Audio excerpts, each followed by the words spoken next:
गरुड़ पुराण 14वां अध्याय।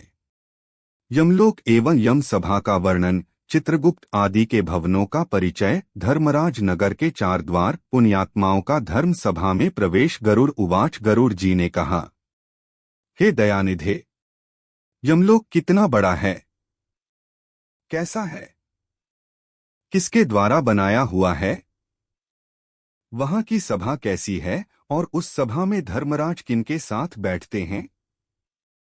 हे दयानिधे, जिन धर्मों का आचरण करने के कारण धार्मिक पुरुष जिन धर्म मार्गों से धर्मराज के भवन में जाते हैं, उन धर्मों तथा मार्गों के विषय में भी आप मुझे बतलाइए। श्री भगवानुवाच। श्री भगवान ने कहा, हे गरुड़, धर्मराज का जो नगर नारदादि मुनियों के लिए भी अगम्य है, उसके विषय में बतलाता हूँ, सुनो। उस दिव्य धर्म नगर को महापुण्य से ही प्राप्त किया जा सकता है। दक्षिण दिशा और नैऋत्य कोण के मध्य में वैवस्वत यम का जो नगर है, वह संपूर्ण नगर वज्र का बना हुआ है, दिव्य है और असुरों तथा देवताओं से अभेद्य है। वह पुर चौकोर 4 द्वारों वाला, ऊंची 4 दीवारी से घिरा हुआ और 1000 योजन प्रमाण वाला कहा गया है। उस पुर में चित्रगुप्त का सुंदर मंदिर है, जो 25 योजन लंबाई और चौड़ाई में फैला हुआ है। उसकी ऊंचाई 10 योजन है और वह लोहे की अत्यंत दिव्य 4 दीवारी से घिरा है। वहां आवागमन के लिए सैकड़ों गलियां हैं और वह पताकाओं एवं ध्वजों से विभूषित है। वह विमान समूहों से घिरा है और गायन वादन से विनादित है। चित्र बनाने में निपुण चित्रकारों के द्वारा चित्रित है तथा देवताओं के शिल्पियों ने उसका निर्माण किया है।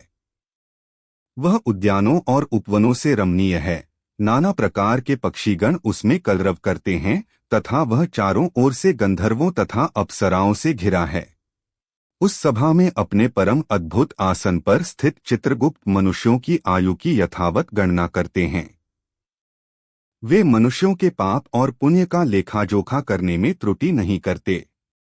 जिसने जो शुभ अथवा अशुभ कर्म किया है, चित्रगुप्त की आज्ञा से उसे उन सबका भोग करना होता है। चित्रगुप्त के घर के पूरब की ओर ज्वर का एक बड़ा विशाल घर है और उनके घर के दक्षिण शूल, लूता और विस्फोट के घर हैं तथा पश्चिम में कालपाश, अजीर्ण तथा अरुचि के घर हैं। चित्रगुप्त के घर के उत्तर की ओर राजरोग और पांडुरोग का घर है, ईशान कोण में शिर, पीड़ा का और अग्निकोण में मूर्छा का घर है। नैऋत्य कोण में अतिसार का, वायव्य कोण में शीत और दाह का स्थान है। इस प्रकार और भी अन्यान्य व्याधियों से चित्रगुप्त का भवन घिरा हुआ है। चित्रगुप्त मनुष्यों के शुभाशुभ कर्मों को लिखते हैं। चित्रगुप्त के भवन से 20 योजन आगे नगर के मध्य भाग में धर्मराज का महादिव्य भवन है।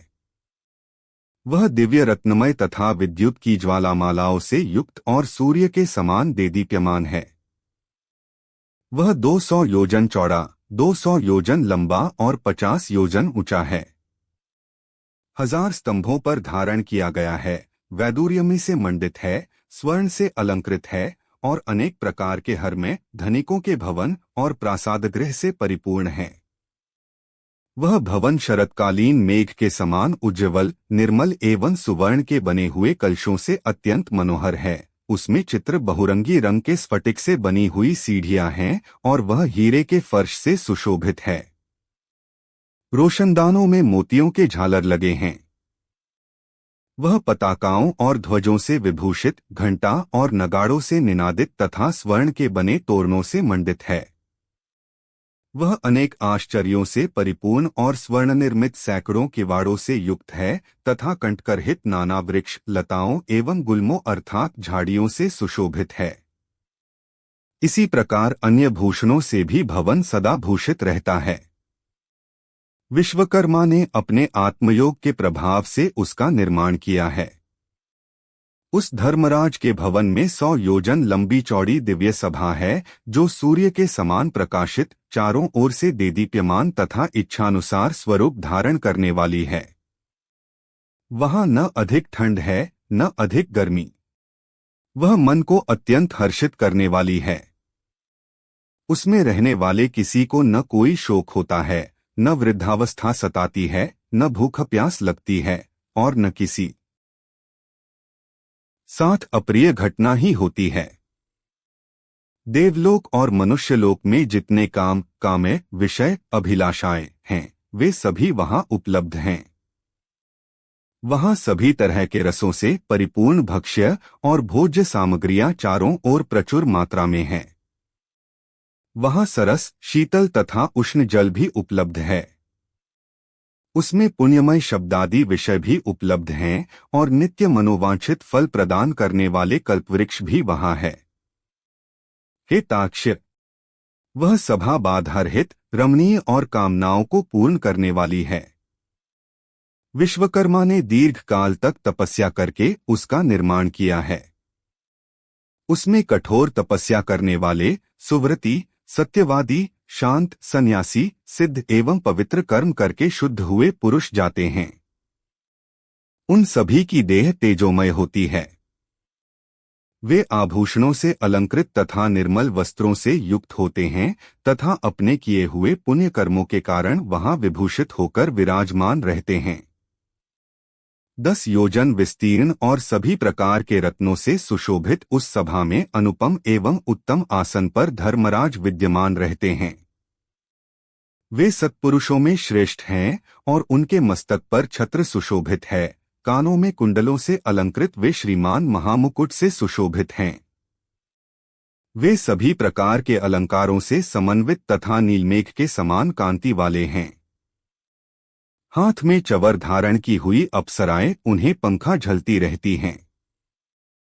गंधर्वों के समूह तथा अप्सराओं का संघ गायन, वादन और नृत्यादि द्वारा सभी ओर से उनकी सेवा करते हैं। हाथ में पाश लिए हुए मृत्यु और बलवान काल तथा विचित्र आकृति वाले चित्रगुप्त एवं कृतांत के द्वारा वे सेवित हैं।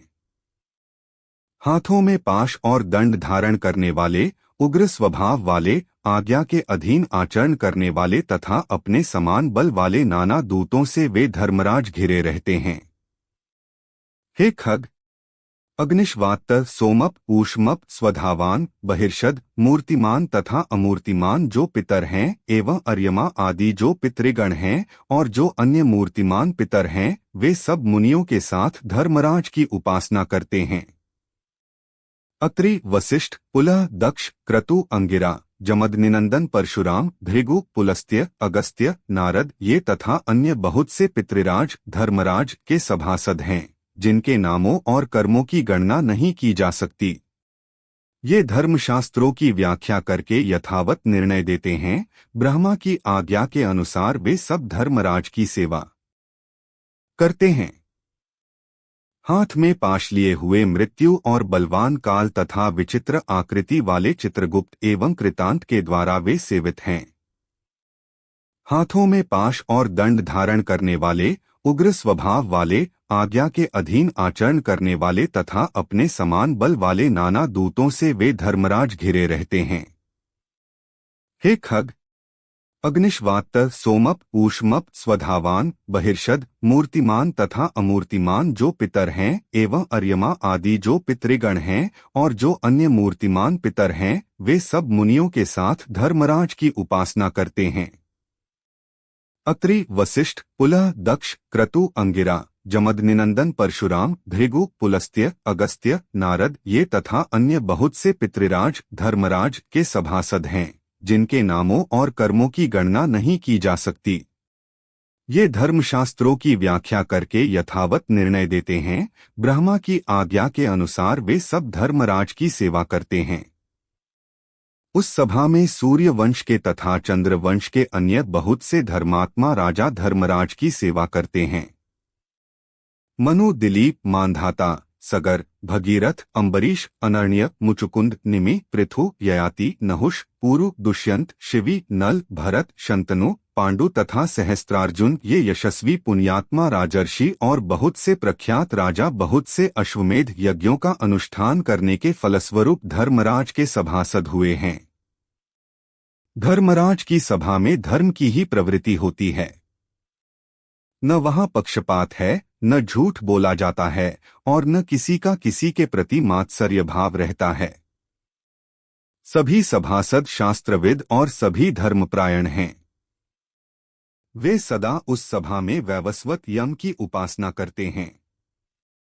हे ताक्ष्य, महात्मा धर्मराज की वह सभा इस प्रकार की है।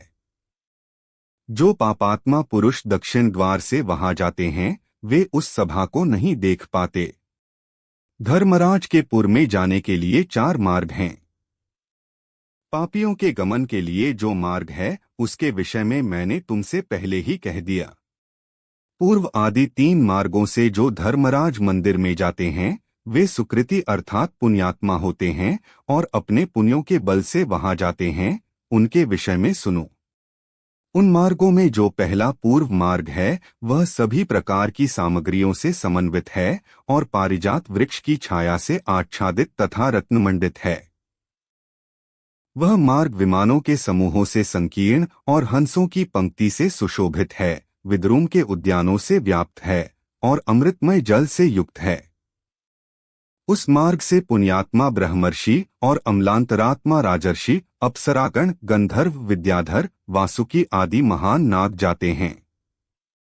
अन्य बहुत से देवताओं की आराधना करने वाले शिव जी भक्ति निष्ठ, ग्रीष्म ऋतु में प्याऊ का दान करने वाले, माघ में आग सेंकने के लिए लकड़ी देने वाले, वर्षा ऋतु में विरक्त संतों को दान मान आदि प्रदान करके उन्हें विश्राम कराने वाले, दुखी मनुष्य को अमृतमय वचनों से आश्वस्त करने वाले और आश्रय देने वाले, सत्य और धर्म में रहने वाले, क्रोध और लोभ से रहित, पिता माता में भक्ति रखने वाले, गुरु की शुश्रूषा में लगे रहने वाले, भूमि दान देने वाले, गृहदान देने वाले, गोदान देने वाले, विद्या प्रदान करने वाले, पुराण के वक्ता, श्रोता और पुराणों का पारायण करने वाले, ये सभी तथा अन्य पुण्यात्मा भी पूर्वद्वार से धर्मराज के नगर में प्रवेश करते हैं।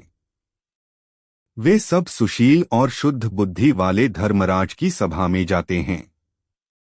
धर्मराज के नगर में जाने के लिए दूसरा उत्तर मार्ग है जो सैकड़ों विशाल रथों से तथा शिविका आदि नर यानों से परिपूर्ण है। वह हरिचंदन के वृक्षों से सुशोभित है। उस मार्ग में हंस और सारस से व्याप्त, चक्रवाक से सुशोभित तथा अमृततुल्य जल से परिपूर्ण एक मनोरम सरोवर है। इस मार्ग से वैदिक अभ्यागतों की पूजा करने वाले, दुर्गा और सूर्य के भक्त, पर्वों पर तीर्थ स्नान करने वाले, धर्म संग्राम में अथवा अनशन करके मृत्यु प्राप्त करने वाले, वाराणसी में, गौशाला में अथवा तीर्थजल में विधिवत प्राण त्याग करने वाले हैं।